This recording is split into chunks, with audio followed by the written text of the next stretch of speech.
मैं माफी नहीं मांगूंगी, क्योंकि जो मैंने किया वो माफी के लायक नहीं। अंधी हो गई थी मैं नफरत और बदले की आग में। और उरा मेरी बच्ची, तुमने मुझे सच्चे प्यार का मतलब सिखाया, और आज वही प्यार मैंने खो दिया।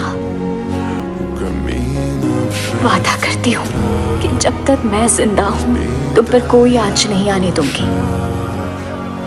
ऐसा एक दिन नहीं गुजरेगा जब तुम्हारी मुस्कान याद नहीं आएगी।